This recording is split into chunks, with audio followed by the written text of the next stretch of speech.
Hello everyone, welcome back. आज के इस वीडियो में हम डिस्कस करने वाले हैं केमिकल रिएक्शन के दो इंपॉर्टेंट टाइप्स के बारे में। डियर स्टूडेंट, इसके पहले हम लोगों ने different types of chemical reaction discuss कर लिया है, जिसमें मैंने आप लोगों को oxidation reaction, reduction reaction, displacement reaction, double displacement reaction, इन सारे रिएक्शंस के बारे में हम डिस्कस कर चुके हैं। अगर आप लोगों ने उन वीडियोज को नहीं देखा है तो उनका लिंक डिस्क्रिप्शन में रहेगा, उसको जाकर के आप चेक करके उनको भी प्रिपेयर कर सकते हैं। तो डियर स्टूडेंट, आज के इस वीडियो में हम डिस्कस करने वाले हैं दो इंपॉर्टेंट टाइप के रिएक्शन के बारे में, जिनका नाम है डिसोसिएटिव रिएक्शन और दूसरा है थर्मल रिएक्शन। तो पहले हम लोग बात करते हैं डिसोसिएटिव रिएक्शन होता क्या है। तो डिसोसिएटिव रिएक्शन स्टूडेंट्स ऐसा रिएक्शन होता है जिसमें कोई भी सब्सटेंस अपने आयनिक फॉर्म में आता है या वो पॉजिटिव और नेगेटिव आयन देता है, उसी को हम लोग कौन सा रिएक्शन बोलेंगे, उसी को स्टूडेंट्स हम लोग सिंपल डिसोसिएटिव रिएक्शन के नाम से जानते हैं। देखते हैं यहां पर डेफिनेशन लिखी हुई है, the reaction in which any substance break down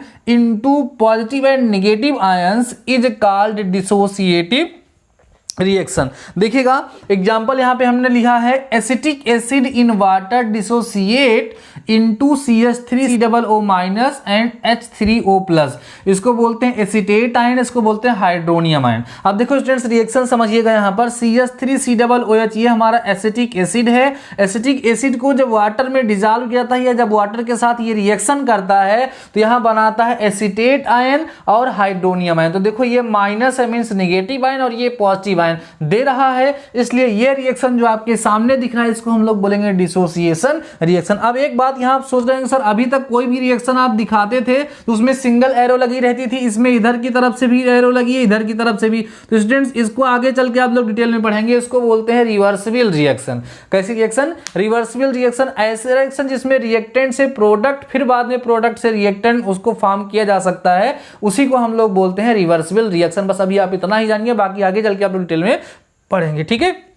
अगला टाइप है स्टूडेंट्स हमारा थर्मल रिएक्शन। तो थर्मल रिएक्शन क्या है समझिएगा आप लोग। थर्मल रिएक्शन, थर्मल मींस आपको पता है कि हीट से बना हुआ है थर्मल।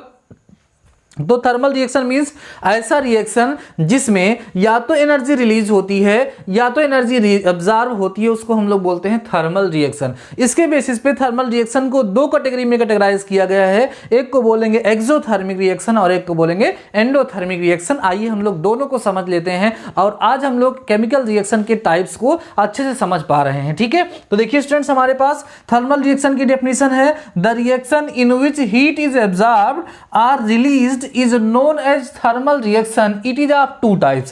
ऐसा केमिकल रिएक्शन जिसमें हीट या तो एब्जॉर्ब होती है या तो रिलीज होती है, उसी को हम लोग थर्मल रिएक्शन के नाम से जानते हैं। इसको दो कैटेगरी में कैटेगराइज किया गया, on the basis of absorption और रिलीजन।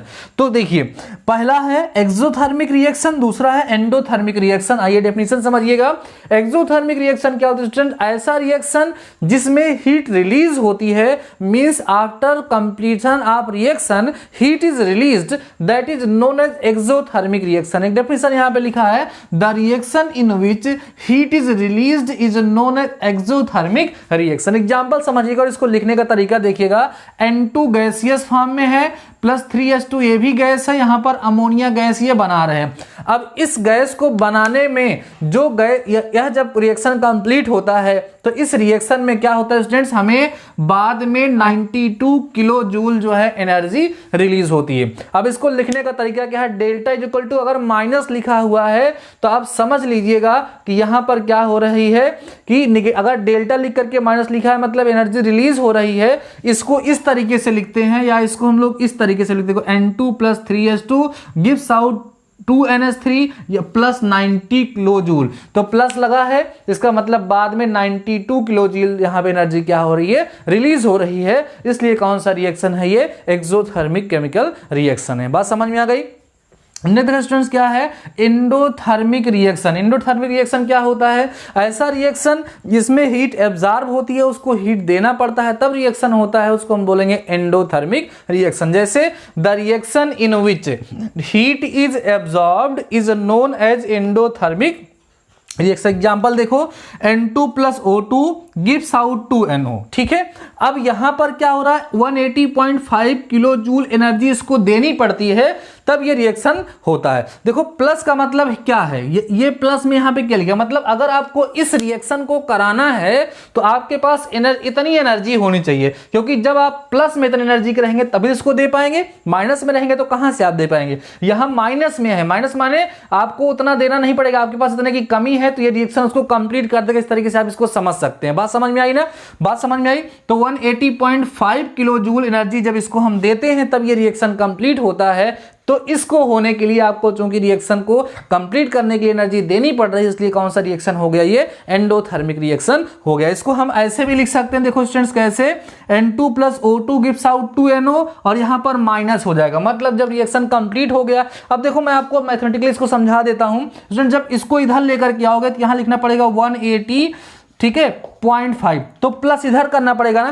तो जब रिएक्टेंट के साथ ये प्लस हुआ, इसका मतलब यहां पर आपको एनर्जी देनी पड़ी तब जाकर के ये बना। और इसमें देखो प्रोडक्ट में प्लस हो रहा है, इसका मतलब इधर आएगा तो माइनस होगा। तो प्रोडक्ट के साथ प्लस है, इसका मतलब प्रोडक्ट तो बाद में बनता है, जब प्रोडक्ट बाद में बनता है तब वहां पर एनर्जी रिलीज होती है। और रिएक्टेंट के साथ है और प्लस में है, इसका मतलब रिएक्शन को होने के लिए इतनी प्लस में एनर्जी हमें देनी पड़ती है, तब हमें प्रोडक्ट मिलता है।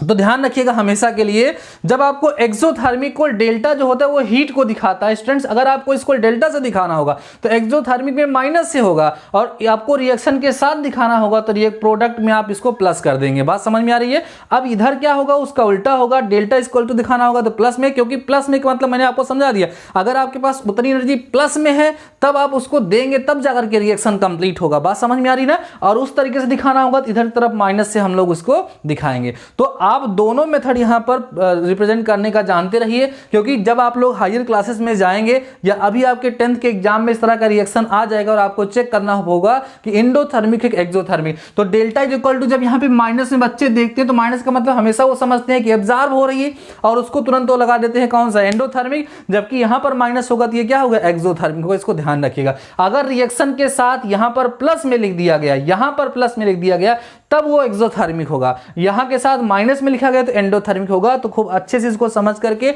अपनी नोट्स में नोट कर लीजिएगा। बहुत ही इंपॉर्टेंट कॉन्सेप्ट आप लोगों ने आज सीखा है।